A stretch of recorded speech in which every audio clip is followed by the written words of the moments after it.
Kidlat News Updates. Mga balita ngayon, loose firearm isinuko sa Bangingi, Sulu. 4 na magkakaanak sa Mati City patay ng matabunan ng landslide. 10.2 million pesos na halaga ng shabu na samsam sa Mandaue City, high-value individual na paulit-ulit na nahuhuli, arestado. Ako po si Cesar Soriano para ihatid ang nangungunang mga balita sa buong kapuluan.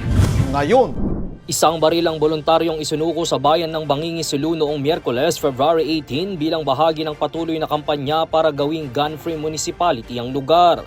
Tinanggap ng mga sundalo ng 104th Infantry Battalion ng Philippine Army kasama ang Bangingi Municipal Police Station ng isang 12-gauge shotgun at 5 bala sa barangay Tainga, Bacau. Ayon sa militar, bunga ito ng mas pinaigting na pakikipag-ugnayan sa mga lokal na opisyal at residente. Pinangunahan ng barangay chairman ang turnover bilang suporta sa advokasya ng kapayapaan sa kanilang lugar. Sinabi ng mga opisyal na ang ganitong hakbang ay nagpapakita ng lumalakas na tiwala ng komunidad sa mga programa ng pamahalaan para sa seguridad at kaayusan sa lalawigan ng Sulu. Nasawi ang isang buong pamilya matapos matabunan ng landslide ang kanilang bahay sa Purok Matingo, Upper Salazar, Barangay Central, Mati City, Davao Oriental kahapon, February 20 kasunod ng tuloy-tuloy na pag-ulan.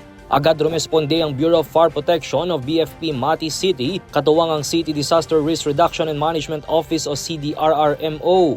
Sa kabila ng gumagalaw na lupa at panganib ng panibagong pagguho, matagumpay na nahukay ang bangkay ng isang lalaki, buntis na babae at 2 batang babae mula sa makapal na putik at debris.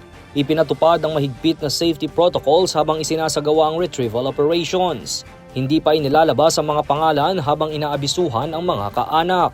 Nagbabala ang mga otoridad sa patuloy na banta ng landslide sa upland communities tuwing may matagal na pag-ulan. Nasamsam ng pulisya ang humigit kumulang 1.5 kilo ng hinihinalang shabu na nagkakahalaga ng 10.2 million pesos sa isang buy-bust operation sa Zuwilig Street, Barangay Subang Daku, Mandaue City noong Huwebes ng gabi, February 19. Arestado ang 22 anyos na suspect na si alias John, residente ng Barangay Pardo, Cebu City. Pinangunahan ng Mandaue City Police Office City Drug Enforcement Unit ang operasyon, katuwang ang PIDEA. Kinilala ang suspect bilang high-value individual o HVI na parehong tulak at user na may kakayahang mag-dispose ng hanggang 2 kilo ng iligal na droga bawat linggo. Isa rin siyang repeat offender na inaresto noong 2022 at pinalaya noong 2024 sa plea bargain bago muling bumalik sa iligal na bentahan. Kinasuhan siya sa kasong paglabag sa Republic Act 9165 o ang Comprehensive Dangerous Drugs Act of 2002. Para sa Kidlat News Channel, ito si Jai Reyes, nag-uulat. ako po si Cesar Soriano, kasama nyo sa bawat pagputo ng balita.